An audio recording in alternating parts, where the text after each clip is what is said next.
Well, students, today before going to further discussion, previous lecture से related कुछ questions को हम लोग सॉल्व करेंगे और फिर नेक्स्ट फर्दर डिस्कशन की तरफ हम लोग प्रोसीड करेंगे। प्रीवियस लेक्चर से रिलेटेड एक क्वेश्चंस आपको दिया गया था, वो आप देख रहे हैं। ये क्वेश्चंस है, if three elements P, Q and R crystallize in cubic unit cell with P at corners, Q at body center and R at face center of the cube, then you have to find the formula of the compound। तो इस questions को आप solve करेंगे। Previous class में भी इससे related एक question हमने आपको सॉल्व किया था, ये भी उसी कैटेगरी का एक क्वेश्चन है। स्टूडेंट्स के डिमांड पर उसके एक और एग्जाम्पल्स को एक्सप्लेन किया जा रहा है, तो आप इसको बहुत ध्यान से देखें और सीखने की कोशिश करें। इसमें number of atoms at corners, face and body centre से जो रिलेटेड बेसिक्स हैं उसी पर सारे के सारे क्वेश्चन सॉल्व होंगे। तो ये क्वेश्चन बहुत सिंपल है। आप देख रहे हैं कि एलिमेंट्स P कहाँ अवेलेबल है। आप देख रहे हैं कि एलिमेंट्स P एट कॉर्नर्स। आपको प्रीवियस लेक्चर से बात याद होगी कि कॉर्नर्स पर नंबर ऑफ एटम्स कंट्रीब्यूटेड कितने होते हैं, 1। तो इसको कैसे सॉल्व करेंगे आप, लेट अस सी। कुछ स्टूडेंट्स का रिस्पॉन्स इस पर सही भी आया है, फिर भी इस क्वेश्चंस को आप देखें। Since number of atom P at corners, corners पर उसके नंबर कितने होंगे, 1 होंगे। सेकंड क्या है आपका, Q एटम्स कहाँ अवेलेबल है वो आप देखें यहाँ, Q at body centre. Body centre में आपको ये बतलाया गया था कि एटम किसी कॉर्नर से किसी फेस से टच नहीं करेगा, बिल्कुल स्पेस में अवेलेबल रहेगा। ये कॉर्नर्स के अदर दैन ये आपका प्रिमिटिव था, और आपका जो बॉडी में अवेलेबल है वो किसी के कांटेक्ट में नहीं है, बिल्कुल सेंटर में बीच में। तो ये किसी से कांटेक्ट में नहीं आएगा। इसका भी नंबर कितना होता है स्टूडेंट्स, यस 1। तो number of atoms Q at body centre, again it becomes 1। And now the third criteria is atom R at face centre. Face centre students आपको याद होगा, कॉर्नर्स के अदर देन ये 6 फेसेस पर, up and down, left and right, front end back, इस तरह से available है 6 फेसेस पर। तो 6 फेसेस पर अवेलेबल होते हैं, 6 फेसेस हैं। एक फेस का कंट्रीब्यूशन अगर इसके एडजेसेंट में आप एक दूसरा बॉक्स लेके आए, दूसरा क्यूब लेकर के आए, तो वो बिल्कुल इस तरह से आप उसको इमेजिन करें कि ये एक क्यूबिकल बॉक्स है, और बिल्कुल ऐसे ही एक और क्यूबिकल बॉक्स आप यहाँ पास लेकर के आएँ, और इसके फेस पर एक बॉल, एक एटम इस तरह से अवेलेबल है यहाँ। तो एक और फेस जब आगे ऐड करें आप, या इधर आप ऐड करें एक और फेस, जस्ट लाइक इसी तरह का क्यूब इमेजिन कीजिए। तो एक बॉल का कंट्रीब्यूशन जो फेस पर अवेलेबल होगा, वो कितने के साथ कंट्रीब्यूट करेगा, एक बैक और एक फ्रंट, 2 में। तो फेस का कंट्रीब्यूशन 1/2 होता है। ऐसे ऐसे कितने फेसेस हैं, 6 फेसेस हैं। तो उसके रिगार्डिंग इसका नंबर क्या हो जाता है, 3। At number of atoms R at face centre, 1/2 into 6 faces, 3। तो P का, Q एंड R सबके आप करस्पॉन्डिंग नंबर्स फाइंड कर चुके हैं। Therefore formula of compounds become, formula of compound is P1, Q1 and R3. That's it. Please note down it.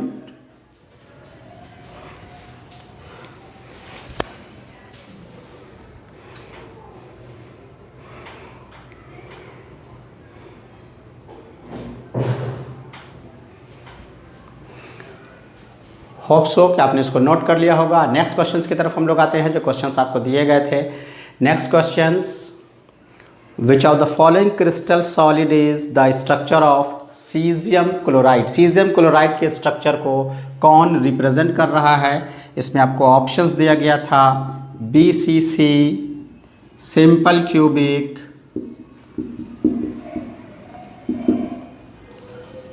FCC and ECC। आपको इसमें बतलाना था caesium chloride in 4 different category में किस क्रिस्टल सिस्टम में लाई करता है, किस में एग्जिस्ट करता है। इसके भी आंसर बहुत सारे स्टूडेंट्स को बिल्कुल सही आए हैं। आप इसमें टिक आउट कर ले, आप इसको मिला ले, मैच करा ले। इसका ऑप्शन क्या होगा students? Yes, the option is a. The option is a, BCC। Next question की तरफ हम लोग आते हैं। Next question, which of the following does not represent a type of crystal system. Crystal system को कौन रिप्रेजेंट नहीं करता है? क्रिस्टल सिस्टम को कौन रिप्रेजेंट नहीं करता है? नेक्स्ट क्वेश्चन, क्रिस्टल सिस्टम को रिप्रेजेंट नहीं करने वाले ऑप्शंस को ऑप्ट करना है। यहाँ ऑप्शंस दिया गया है triclinic, monoclinic, rhombohedral and isotropical. Crystal system को कौन रिप्रेजेंट नहीं करता है? आपको याद होगा कि 7 क्रिस्टल सिस्टम में जो आपको नाम बतलाया गया था उसमें आपको कौन सा क्राइटेरिया नहीं है। आप देखेंगे जो ऑप्शंस गिवन है उसमें ट्राइक्लिनिक, मोनोक्लिनिक, रोम्बोहेड्रल, ये सब एक क्रिस्टल सिस्टम को रिप्रेजेंट करता है। जो क्रिस्टल सिस्टम किसी नाम को रिप्रेजेंट कर ही नहीं रहा है वो क्या है? आइसोट्रॉपिकल। ये किसी क्रिस्टल सिस्टम को रिप्रेजेंट नहीं करता है। Next question number 13। Question number 13 में आप जो पैरामीटर्स दिया गया है उस पैरामीटर से आप उसको मैच कर लेंगे। उस पैरामीटर से मैचिंग करने के बाद आप बिल्कुल सिंपल फॉर्म में बना लेंगे। इसका आंसर 100% स्टूडेंट्स ने बिल्कुल करेक्ट सेंड किया है। जिन लोगों ने नहीं सेंड किया है उन लोगों को क्वेश्चन सॉल्व करना चाहिए। नेक्स्ट क्वेश्चन में आप देखें पैरामीटर्स इसके गिवन थे। Question 13, A is not equal to, B is not equal to C and alpha is equal to, beta is equal to, gamma is equal to 90। Previous में हमने आपको जो एक बॉक्स बना के कॉलम बनाया था आप उससे रिलेट करेंगे, मैच करेंगे तो आप देखेंगे कि जब तीनों एज लेंथ इक्वल नहीं हो और alpha beta gamma equal to 90 degree हो तो इसके ऑप्शंस दिए गए थे cubic, tetragonal, orthorhombic and hexagonal. Question number 13। Then the question number 13 का option C, orthorhombic obviously. Next question पर आते हैं students 14। Which type of crystal contains, which type of crystal contains. Next आप क्वेश्चन देखें, which type of crystal contains more than one Bravais lattice? More than one Bravais lattice। More than one Brevis lattice, इसमें options आपको दिए गए थे hexagonal, triclinic, rhombohedral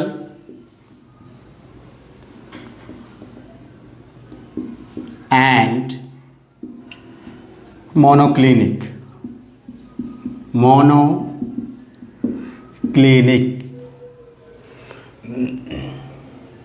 इसका option भी students ने बिल्कुल सही बनाया है। जिसका ऑप्शन क्या होगा? Monoclinic. The option is D.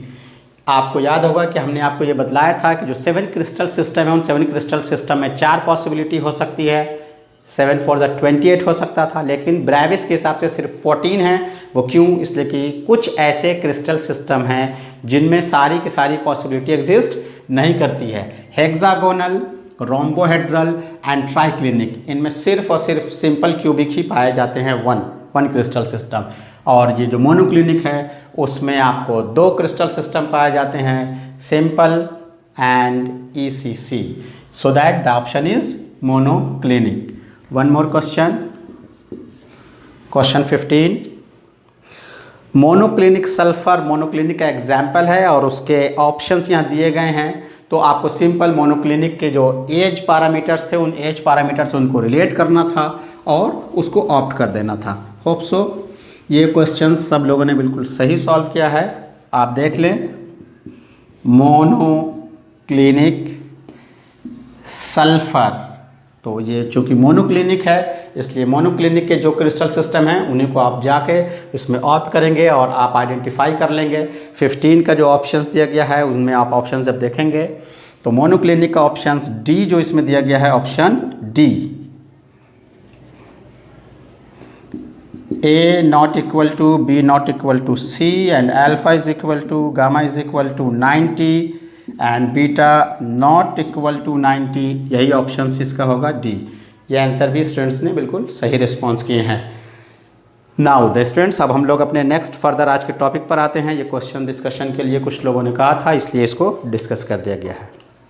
And now students and learners come to the topic of today's lecture.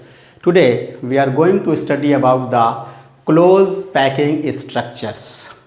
तो close packing structures को स्टडी करने के लिए आपको उसमें एक दो टर्म्स एक्सप्लेन करते हैं, फिर इसको हम लोग basically 1 dimension, 2 dimension and finally 3 dimension में स्टडी करेंगे। तो first of all close packing structures में जो एक टर्म हम लोगों को सीखना है वो है कोऑर्डिनेशन नंबर। कोऑर्डिनेशन नंबर क्या होता है? Coordination number means number of atoms present और associated with the nearest neighbouring atom. So coordination number, first of all we have to know about the coordination number. Coordination number shortly CN। तो coordination number किससे कहते हैं? Coordination number का मतलब ये होता है कि किसी पार्टिकुलर क्रिस्टल में, किसी पार्टिकुलर यूनिट सेल के जो क्रिस्टल्स हैं उनमें किसी एटम का अटैचमेंट अपने नेबरिंग कितने अनदर एटम के साथ है उसको हम लोग कोऑर्डिनेशन नंबर कहेंगे। जब हम लोग किसी क्रिस्टल सिस्टम की क्लोज पैकिंग को स्टडी करते हैं तो क्लोज पैकिंग की स्टडी में हम लोग उसको 1 डायमेंशन, 2 डायमेंशन और 3 डायमेंशन में डिस्ट्रीब्यूट करेंगे। But students and learners, you have to know that the real structure of any solid is 3 dimensional। 3 dimensionally में सारे के सारे सॉलिड सिस्टम एग्जिस्ट करेंगे, सारे के सारे क्रिस्टल सिस्टम एग्जिस्ट करेंगे। 1 डायमेंशन एंड 2 डायमेंशंस आपको सिर्फ समझाने के लिए, आपको उसको एक्सप्लेन करने के लिए बताया गया है। 3 डायमेंशन ही में उसका रियल एग्जिस्टेंस पॉसिबल है। Now let's start about the close packing structure gradually with 1 dimensions. Let us see. Close packing in crystals. इसमें फर्स्ट ऑफ ऑल हम लोग जानेंगे close packing in 1 dimension. 1 dimension is very simple close packing structures in which the atoms, ions or the molecules, that is the constituent particles of the solid crystal, एक particular line में, एक particular dimensions में arranged हैं, either length wise और breadth wise, so and so whatever it may be. तो आप देखें कि ये सपोज कर लेते हैं हम इसको किसी पार्टिकुलर एटम को हम कंसीडर कर लें जिसको आप देख रहे हैं शेडेड किया गया है ब्लू मार्क से। तो इसके अनदर नेबरिंग में कितने अनदर एटम्स अटैच्ड हैं? 2। दैट मीन्स इसका कोऑर्डिनेशन नंबर कितने होंगे students? The coordination number becomes obviously yes 2। It is very simple. Second number, the second is 2 dimension close packing. 2 dimension close packing structures को explain करने के लिए हम लोग 1 डायमेंशन क्लोज पैकिंग से 2 डायमेंशन की तरफ ऐसे प्रोसीड करेंगे कि इसमें सिर्फ लेंथ है। अब 2 डायमेंशंस के लिए इसमें क्या होगा, ब्रेड्थ भी आ जाएगा, यानी 2 एक्सिस पर होंगे x एंड y। तो इसको एक्सप्लेन करने के लिए हम लोग जस्ट इमेजिन करें कि बिल्कुल सेम टू सेम एक लेयर जो जिसको लिया गया, इसी के बॉल टू बॉल आगे एक दूसरा सिस्टम हम लोग जनरेट करते हैं। अगर just like this ball to ball, तो आप इसको बहुत बेटर फॉर्म में अच्छी तरह से आप यहाँ देख सकते हैं कि ये एक 2 डायमेंशनल स्ट्रक्चर्स को ड्रॉ किया गया है। लेंथ वाइज एक पार्टिकुलर अरेंजमेंट जो पहले 1 डायमेंशन में था उसी के अलॉन्ग बाकी सब को अलाइन कर दिया गया है। तो जब आप देखेंगे, गौर करेंगे, तो किसी पार्टिकुलर बॉल को, किसी पार्टिकुलर पॉइंट्स को, स्फीयर को कंसिडर करेंगे तो आप पाएंगे कि ये अपने नेबरिंग कितने अनदर से अटैच्ड है। तो आप देखें जिसको हमने रेड मार्क किया है वो रेड मार्क नेबरिंग अपने 4 अनदर एटम या स्फीयर से अटैच्ड है। सो दैट स्टूडेंट्स इसका कोऑर्डिनेशन नंबर कितना हो जाएगा, it's coordination number is 4 and such an arrangement is known as square close packing. Such an arrangement is known as square close packing. ये arrangement कैसा है, this is square close packing in 2 dimensions. हम लोग 2 dimensions के बारे में study कर रहे हैं। होप सो किसको भी आप बहुत सिंपल है आप समझ गए होंगे। But consider the situation in which the arrangement is not ball to ball, sphere to sphere. ऐसे नहीं है, मे भी पॉसिबल हो सकता है कि कोई इसके अरेंजमेंट को कैसे करे। फर्स्ट लेयर के जो बॉल अरेंज किए गए हैं उनके 2 बॉल के बीच में जो गैपिंग आप देख रहे हैं, इस गैपिंग पर यहाँ हम लोग अरेंजमेंट करें लाइक दिस। ए नंबर में आप इसे कह सकते हैं square close packing and second में इसको हम लोग नाम देंगे हेक्सागोनल क्लोज पैकिंग। इसके 2 पार्ट है 2 डायमेंशंस के। तो हेक्सागोनल क्लोज पैकिंग में जब इसको आप ड्रॉ करेंगे तो ये कैसा होगा, एक लेयर जैसे 1 डायमेंशन में है उसको एज इट इज़ आप ड्रॉ कर लेंगे। एंड द सेकंड सिचुएशन किस तरह से आएगा, इन 2 बॉल्स के वॉइड्स के ऊपर आपको बॉल रखने हैं। इस 2 बॉल के वॉइड्स पर जब आप बॉल को अरेंज करेंगे लाइक दिस, तो इस अरेंजमेंट को समझने के लिए आप इस डायग्राम को देखें।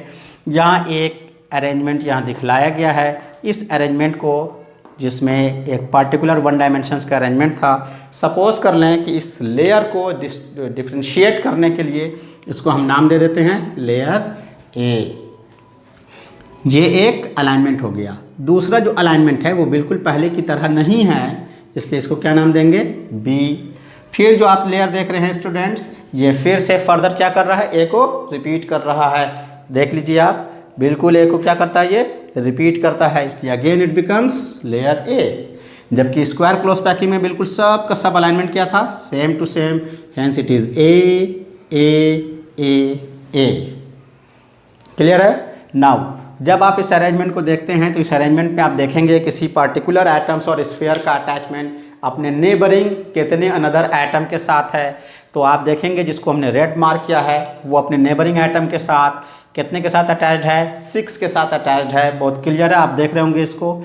दैट्स वाई इसका कोऑर्डिनेशन नंबर कितना होगा students, obviously the coordination number is 6 and it is hexagonal. It is hexagonal close packing in 2 dimensions. Hope so कि ये भी आप समझ गए होंगे। And now the one of the most important criteria जिसमें आपको प्रॉब्लम हो सकता है वो 3D है। 3D ही आपके रियल स्ट्रक्चर्स को रिप्रेजेंट करता है। उसको समझने के लिए बहुत ध्यान से आप बात को समझेंगे।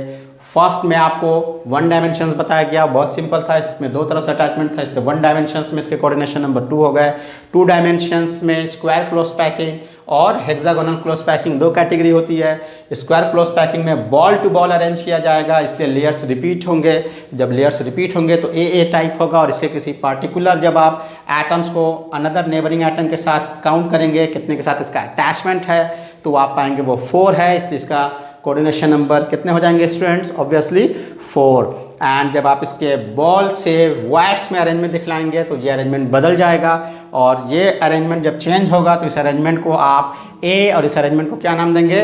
बी। और इस तरह से जब आप चेक करेंगे तो इसका कोऑर्डिनेशन नंबर कितना हो जाएगा? 6। एंड नाउ 2 डायमेंशन से 3 डायमेंशन की तरफ हम लोग प्रोसीड करेंगे, जैसे 1 से 2 एंड नाउ 2 से 3D। और यही बहुत इंपॉर्टेंट क्राइटेरिया है जिसको आपको आइडेंटिफाई करना है। तो now the real structures which is the 3 dimensional structures, उसको आइडेंटिफाई करेंगे। तो 3D फ्रॉम 2D, 2D से 3D। तो 3D को आइडेंटिफाई करने के लिए हम लोग 2D के फर्स्ट वाले को सबसे पहले लेते हैं। तो 2D का फर्स्ट क्या था स्टूडेंट्स? Square close packing. तो इस स्क्वायर क्लोज पैकिंग से 3D कैसे प्रोसीड होगा ये देखें आप। 3D स्ट्रक्चर फ्रॉम 2D, और 2D में फर्स्ट हम लोग लेंगे from 2D square close pack structure and from 2D hexagonal close pack structure. First of all square close pack structures की बात करते हैं। स्क्वायर क्लोज पैक स्ट्रक्चर्स आप यहाँ देख रहे हैं। And now just imagine a situation in which बिल्कुल सेम टू सेम ऐसा ही layer repeat and repeat and repeat करके इसके ऊपर जब अरेंज किया जाए तो वो कैसा स्ट्रक्चर्स डेवलप करेगा स्टूडेंट्स, आप इसको इमेजिन करें। और उसके आसानी के लिए हम बोर्ड पर एक ड्रॉ करते हैं। आप देखें, वेरी सिंपल क्राइटेरिया। इसको जब आप व्यू करेंगे तो जो अरेंजमेंट आपके सामने आएगा वो अरेंजमेंट बिल्कुल किस तरह का होगा वो आप देखें।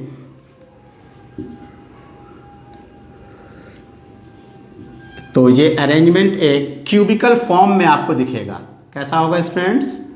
क्यूबिकल फॉर्म में एक व्यू आपको,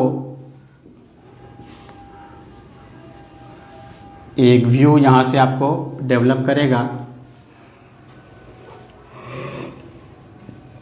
क्यूबिकल फॉर्म में ये स्ट्रक्चर।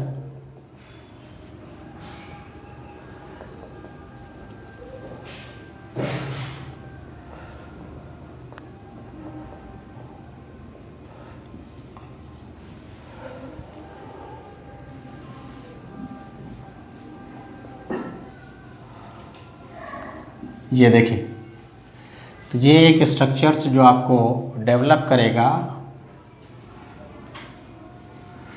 क्यूबिकल फॉर्म में।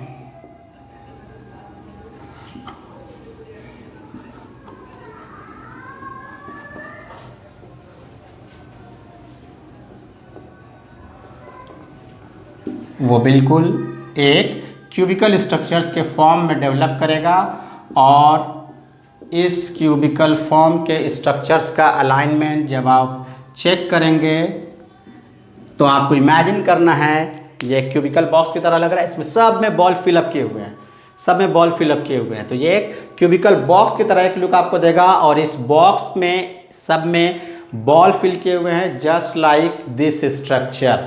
इमेजिन कर लीजिए कि यहाँ बिल्कुल बॉल टू बॉल सिस्टम से सारे के सारे अलाइनमेंट दिखलाए गए हैं, और इसके बीच पे भी बॉल टू बॉल फिलअप किए गए हैं। तो एक layer, another layer, another layer, another layer, सब सेम अलाइनमेंट में। तो जब सारे के सारे सेम अलाइनमेंट में बॉल टू बॉल अरेंज करेंगे तो कैसा स्ट्रक्चर डेवलप करेंगे स्टूडेंट्स? ये cubical, just like this cube. तो ये स्ट्रक्चर्स कहलाएगा सिंपल क्यूबिक स्ट्रक्चर और प्रिमिटिव स्ट्रक्चर्स। तो 3 dimensional from square close packing से जब हम लोग इसको जनरेट करते हैं तो आपका स्ट्रक्चर्स कैसा होता है? सिंपल क्यूबिक और the primitive structure, simple cubic और primitive structure. And now come to the point, hexagonal close pack structure. Hexagonal close pack structure से 3 डायमेंशनल स्ट्रक्चर्स को हम लोग कैसे आइडेंटिफाई करेंगे, इसको समझने के लिए हेक्सागोनल क्लोज पैक स्ट्रक्चर्स का एक लेयर ऑलरेडी आपके सामने मौजूद है। ये आपका हेक्सागोनल क्लोज पैक स्ट्रक्चर्स है। इस हेक्सागोनल क्लोज पैक स्ट्रक्चर्स में 2 पॉसिबिलिटीज़ हो सकती है। First of all just imagine, आप गौर करें, ये 3 बॉल जो आप यहाँ देख रहे हैं, इन 3 बॉल के बीच में एक गैप है। यहाँ एक गैप आप देख रहे होंगे जिसको हमने डॉट दिया। तो ये गैप वॉइड कहलाता है। इसे क्या कहते हैं स्टूडेंट्स? Void gap. तो ये जो वॉइड है, ये जो गैप है, ये जो खाली जगह वहाँ बचा हुआ है, एक काम हम ये कर सकते हैं कि हम इस वॉइड के ऊपर बॉल ला के रख दें। हम इस वॉइड पर बॉल को लाके जब पुट करेंगे तो एक सेकंड लेयर जनरेट करेगा, और उस सेकंड लेयर को जब जनरेट आप करेंगे तो स्ट्रक्चर्स आपका कैसा होगा स्टूडेंट्स? उसको आप बिल्कुल यहाँ देख कर के इमेजिन कर सकते हैं।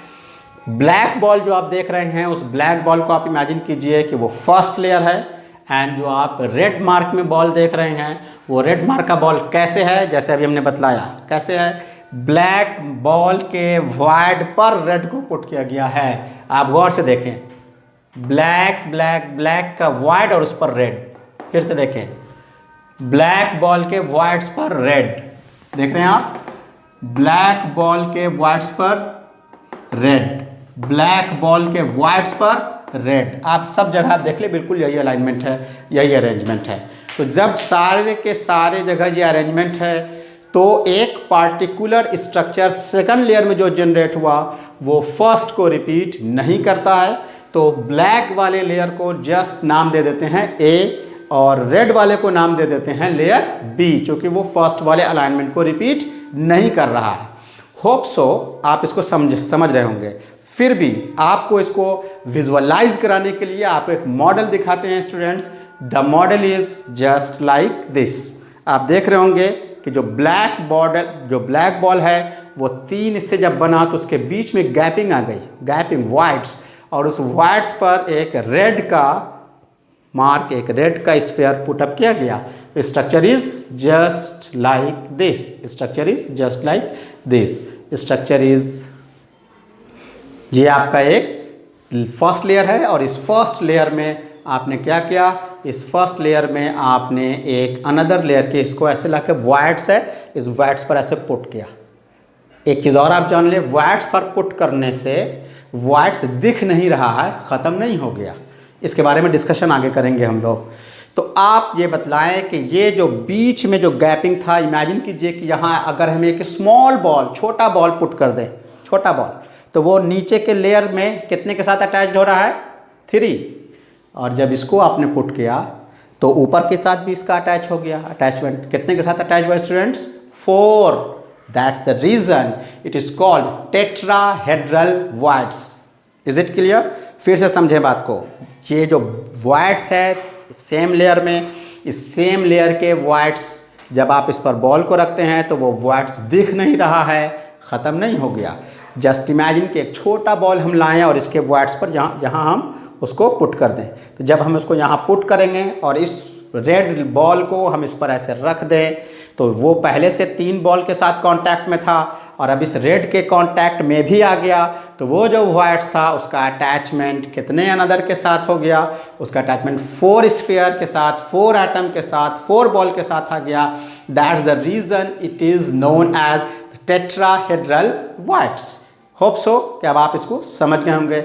इसीलिए यहाँ टी आपको लिखा हुआ दिख रहा है। एक जगह नहीं, कई जगह बनेगा।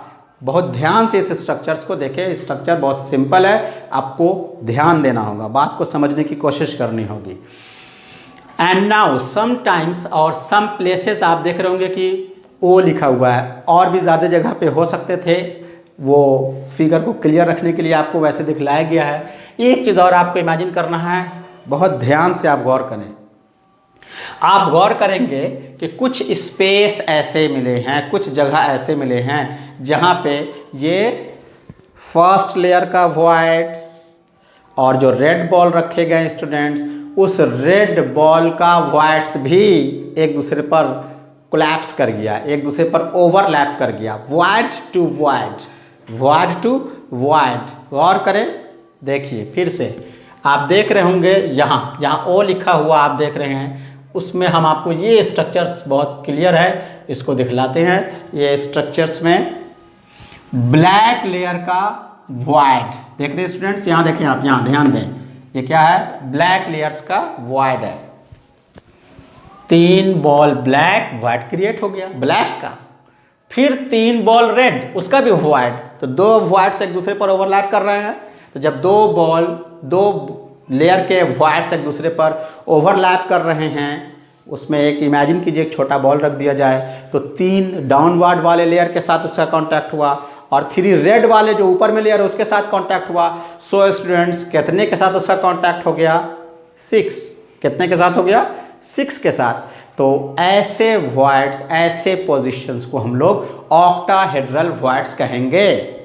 फिर से समझिए, when the voids is generated by the combination of 4 sphere 3 sphere in the first layer and the one is at the voids of the first layer, 4 के साथ होगा तो उसे टेट्राहेड्रल। और जब 3 लेयर का वॉइड और फिर उसके सेकंड लेयर का वॉइड एक दूसरे पर कोलैप्स कर जाए, यानी 6 के साथ बने, 6 स्फीयर से वो कोऑर्डिनेटेड हो, घिरा हुआ हो, तो उसे क्या कहेंगे स्टूडेंट्स आप, ऑक्टाहेड्रल वॉइड्स। तो ऑक्टाहेड्रल वॉइड्स भी बहुत सारी जगह पे बने हैं। तो इस पूरे लेयर में आप देख सकते हैं, ये पूरा लेयर देख रहे हैं आप, ब्लैक का वॉइड्स, रेड का वॉइड्स, यहाँ भी देखें यहाँ स्टूडेंट्स आप देखें, ध्यान दें, ब्लैक का voids and again layer red का, दोनों के वॉइड्स कोलैप्स कर रहे हैं, दोनों के वॉइड्स कोलैप्स कर रहे हैं, दोनों के वॉइड्स कोलैप्स कर रहे हैं। These represents octahedral voids. It is very important to understand the octahedral and the tetrahedral void. जब तक आप दोनों में डिस्टिंग्विश नहीं करेंगे, डिफरेंसेस नहीं करेंगे, आप इसके थर्ड लेयर के अरेंजमेंट को नहीं समझ सकते हैं। होप सो स्टूडेंट्स कि अब आप इसके अरेंजमेंट को समझ गए होंगे। एक क्राइटेरिया इसमें और है, वो भी आपके नॉलेज में बतला दें, बहुत ध्यान देंगे जब आप, तो एक पर्टिकुलर अरेंजमेंट में जस्ट लुक हेयर, जिसमें फर्स्ट लेयर में आपको जो दिखलाया गया टी, इसमें आप देखेंगे कि जब ब्लैक बॉल का लेयर अरेंज किया गया तो इसका एपेक्स टॉप ऊपर, वर्टेक्स ऊपर की ओर है, ऊपर की ओर है, ऊपर की ओर है, ऊपर की ओर है। अब उसके बाद क्या आप जो रेड बॉल का आप देखेंगे एपेक्स, देख रहे हैं आप, डाउनवर्ड डाउनवर्ड डाउनवर्ड डाउनवर्ड, ये भी एक डिफरेंसेस है, एक का एपेक्स अप, एक का एपेक्स डाउन। ब्लैक वाले का एपेक्स इस लेयर में देखें आप, अपवर्ड, ये एपेक्स दिस, ये ऊपर की ओर। और रेड वाले में आप देखें, रेड वाले में एपेक्स किधर आ रहा है स्टूडेंट्स, डाउनवर्ड। रेड का एपेक्स किधर आ रहा है स्टूडेंट्स, डाउनवर्ड। क्लियर है? एंड नाउ ये सेकंड लेयर है, this is not 3D structure. अब ये 3 डायमेंशनल स्ट्रक्चर नहीं बना है। अब 3D स्ट्रक्चर्स के लिए एटलीस्ट 3 लेयर्स की ज़रूरत होगी। अब तीसरे लेयर को अब हम लोगों को इस पर पुटअप करना है। तो जब आप इस पर तीसरा लेयर पुटअप करेंगे तो अब आपके पास 2 पॉसिबिलिटी हो गई। First of all, either we should have to cover the tetrahedral voids. एक क्राइटेरिया क्या करेंगे आप, टेट्राहेड्रल वॉइड्स को छुपा देंगे, and the another is by covering the octahedral voids. तो students, first of all we should have to come the covering of tetrahedral voids. Just imagine a situation in which जो टी आप देख रहे हैं, यानी टेट्राहेड्रल वॉइड्स का जो लेयर आप देख रहे हैं, उस टेट्राहेड्रल वॉइड्स पर हम एक बॉल रखते हैं। जब हम टेट्राहेड्रल वॉइड्स पर एक बॉल रखें और फिर ऑक्टाहेड्रल वॉइड्स पर एक बॉल रखें, तो हम लोगों का कैसा अरेंजमेंट आएगा, आप स्टूडेंट्स देख रहे होंगे कि जैसे ही टेट्राहेड्रल वॉइड्स पर इस पर आप एक बॉल रखेंगे तो वो रेड बॉल को रिपीट कर देगा। फिर से देखें students, tetrahedral voids second layer, first layer, जो भी आप जिसको कह दें, कोई रेड को कह दे फर्स्ट लेयर, ब्लैक को कह दे, इससे कोई फर्क नहीं पड़ेगा। लेकिन टेट्राहेड्रल वॉइड्स को जब आप कवर करने जाएंगे एक बॉल से, जैसे आप इसको रखेंगे तो ये फिर से रेड बॉल रिपीट होगा। टेट्राहेड्रल वॉइड्स को कवर करेंगे, फिर से रेड बॉल रिपीट होगा। टेट्राहेड्रल वॉइड्स को कवर करेंगे, फिर से रेड बॉल रिपीट होगा। It means third layer generate जब आप कर रहे हैं टेट्राहेड्रल वॉइड्स को कवर करने में, तो no new layer is generated. कोई न्यू लेयर जनरेट नहीं हो रहा है, बल्कि वो अपने पहले वाले लेयर को क्या कर रहा है, जस्ट रिपीट कर रहा है। तो जब ये अपने पहले वाले लेयर को रिपीट कर रहा है तो इसके अरेंजमेंट का टर्मिनोलॉजी कैसे होगा, तो एक को अगर आपने नाम दिया था ए, दूसरे को अगर आपने नाम दिया बी, तो कोई तीसरा लेयर रिपीट नहीं हुआ, again A B, it is like this. इसका अरेंजमेंट कैसे हुआ students? A B type crystal, क्योंकि थर्ड लेयर में कोई न्यू लेयर जनरेट नहीं हो रहा है। लेकिन ये जो ए बी का क्राइटेरिया आया, इस ए बी के क्राइटेरिया को अलग और सेपरेट कैटेगरी में एक नाम दिया गया। इसको क्या नाम दिया गया स्टूडेंट्स? इस अरेंजमेंट से जो ए बी टाइप क्रिस्टल से कोई क्रिस्टल अगर जनरेट होता है तो इसे हम लोग HCP क्रिस्टल कहते हैं। इसको क्या कहेंगे? This is known as HCP crystals. It is known as HCP crystal. Case one क्या हुआ students? When we cover tetrahedral voids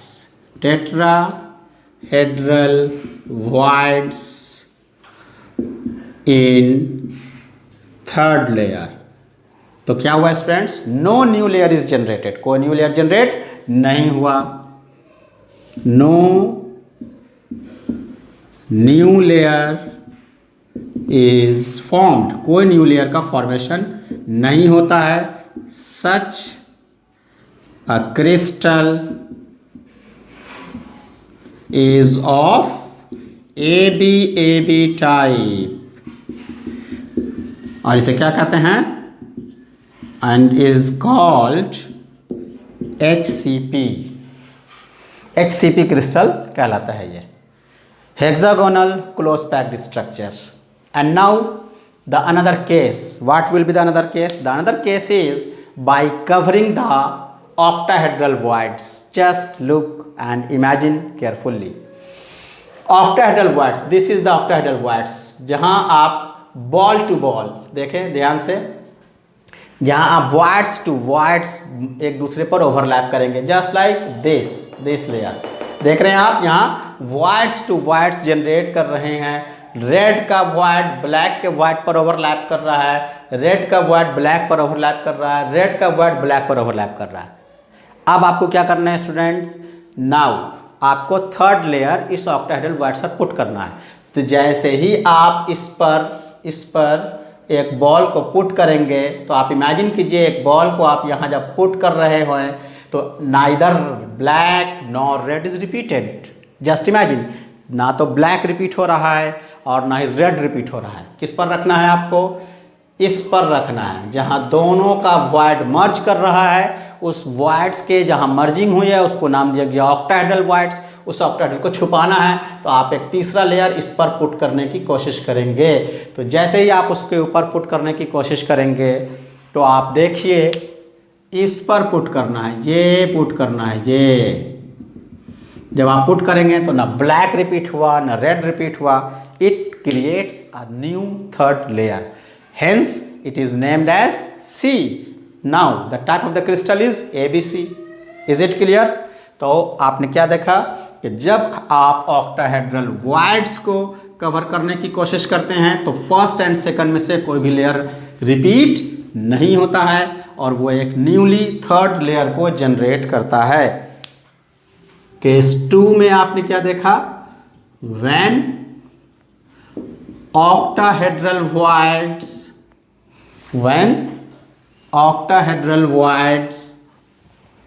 is covered by third layer, then it will form a new layer C।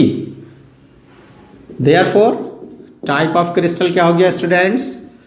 Yes, type of crystal क्या हो गया? ABC so and so, and such type of crystal is known as CCP और FCC भी इसे बोलते हैं, CCP और FCC।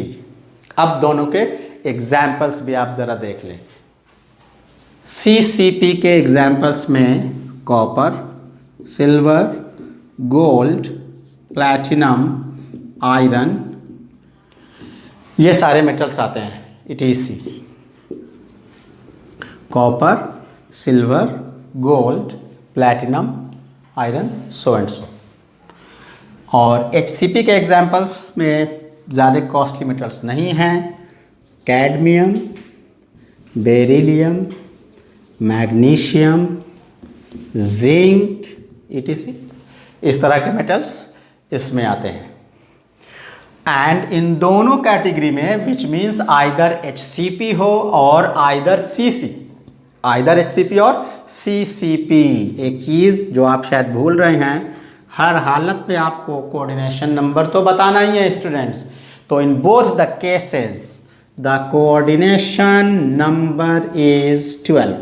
Coordination number इसके कितने होते हैं? 12। आइदर इट इज HCP और इट इज CCP। इस 12 क्राइटेरिया को आइडेंटिफाई करने के लिए, समझने के लिए आप बहुत ध्यान से देखें। आप सोच रहे होंगे कि कैसे 12 कोऑर्डिनेशन नंबर हो गया। Just have a look and identify the coordination number in this diagram.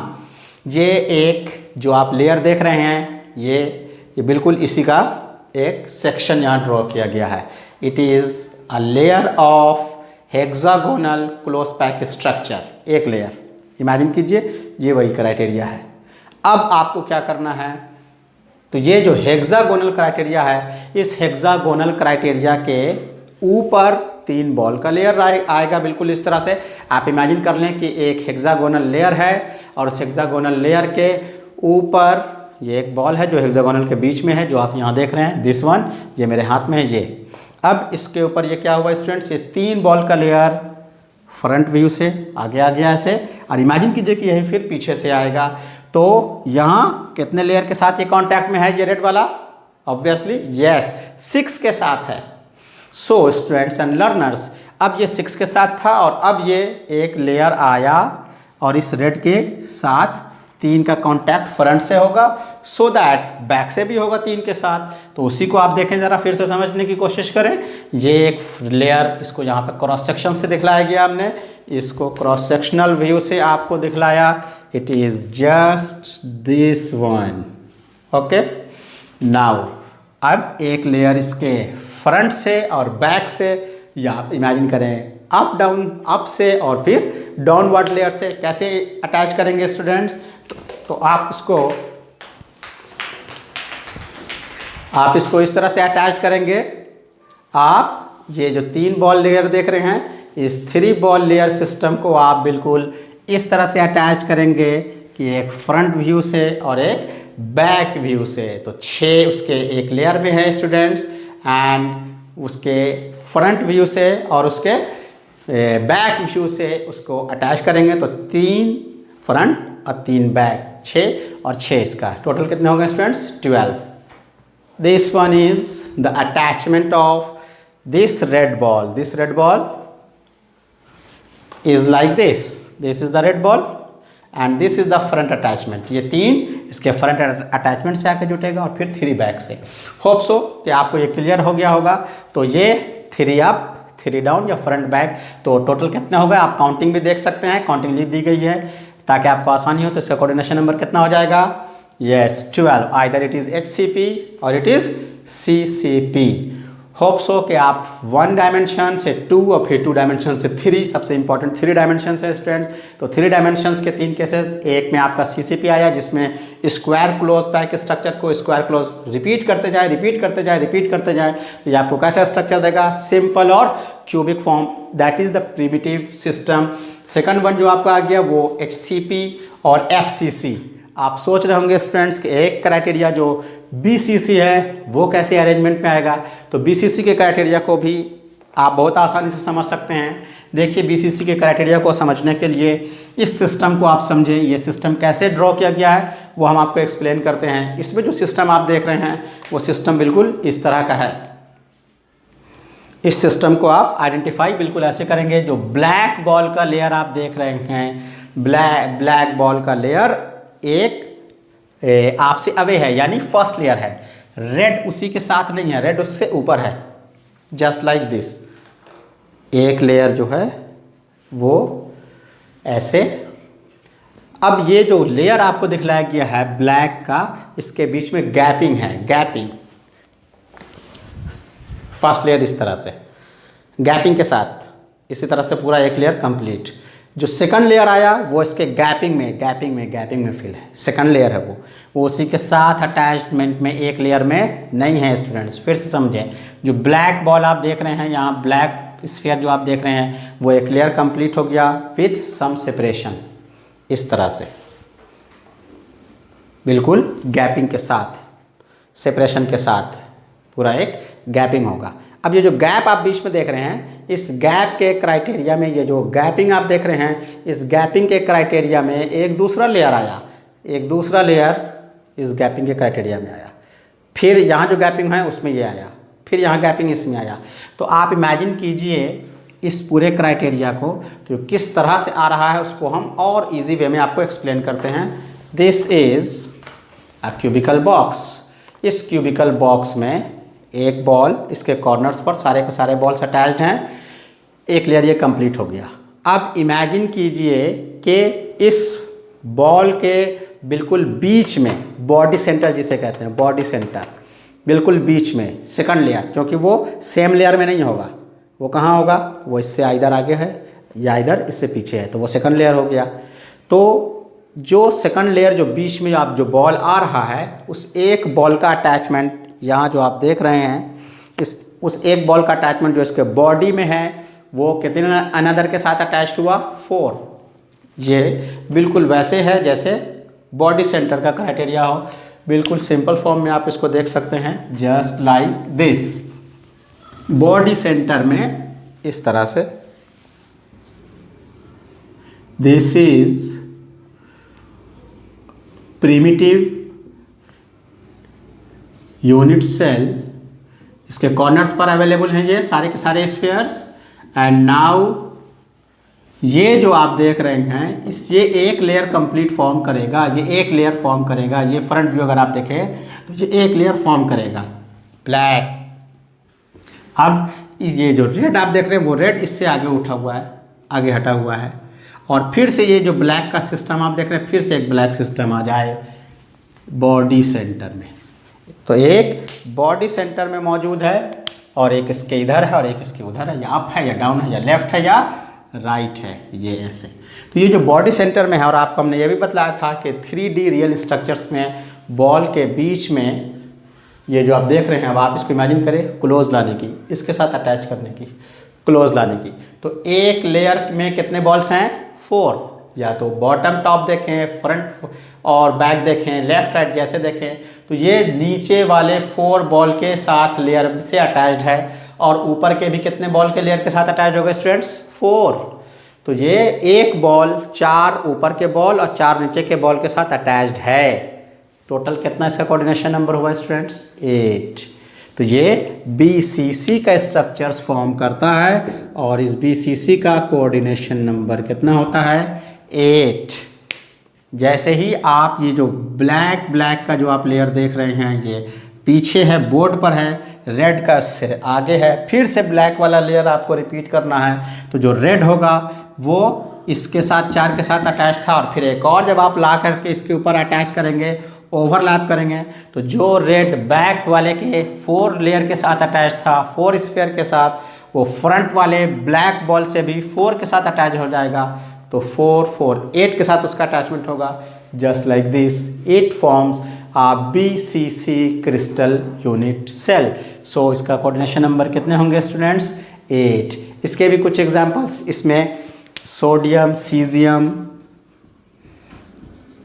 इस तरह के मेटल्स इसमें एग्जिस्ट करते हैं। होप सो स्टूडेंट्स कि आपको क्लोज पैकिंग स्ट्रक्चर्स 1 डायमेंशन से 3 डायमेंशन तक, और उसके अरेंजमेंट, उसके कोऑर्डिनेशन नंबर और उससे रिगार्डिंग बाकी सारी बातें समझ में आ गई होंगी। इससे रिगार्डिंग जो क्वेश्चंस हैं वो आपको लिंक के साथ सेंड कर दिए जाएंगे। आपको उसको हासिल करने के लिए आप इसको सब्सक्राइब करना ना भूलें। आप सब्सक्राइब करेंगे, ये आपको लिंक के साथ अटैचमेंट मिल जाएगा। तो नेक्स्ट क्लास में फर्दर हम लोग आगे डिस्कस करेंगे कि इसकी जो पैकिंग एफिशिएंसी है, पैकिंग एफिशिएंसी से रिगार्डिंग एक इन्फॉर्मेशन सिर्फ और बता दें, जिस पर डिस्कशन एंड प्रूविंग होगी नेक्स्ट क्लास में। आप सबसे ज़्यादा क्लोज पैक्ड स्ट्रक्चर्स जो है वो आप जान रहे हैं कि कौन से स्टूडेंट्स होगा, तो ये आइदर HCP और CCP। तो इसकी जो पैकिंग एफिशिएंसी है, सबसे ज़्यादा क्लोज पैकिंग ये 74% है। मीन्स के 74% of the total space is filled by sphere and the remaining portion is voids। और उसी तरह से आपका ये जो BCC है, BCC का जो टोटल पैकिंग एफिशिएंसी का क्राइटेरिया है, इसकी पैकिंग एफिशिएंसी 68% है एंड बाकी जो रिमेनिंग पोर्शन है it is voids either tetrahedral और either octahedral. And now the simple cubic जो आपका होता है उसका पैकिंग एफिशिएंसी 52.4% है, जिसकी प्रूविंग हम लोग नेक्स्ट क्लास में जानेंगे। सो स्टूडेंट्स, होप सो कि आप इसको नोट कर लेंगे। Till then, good bye.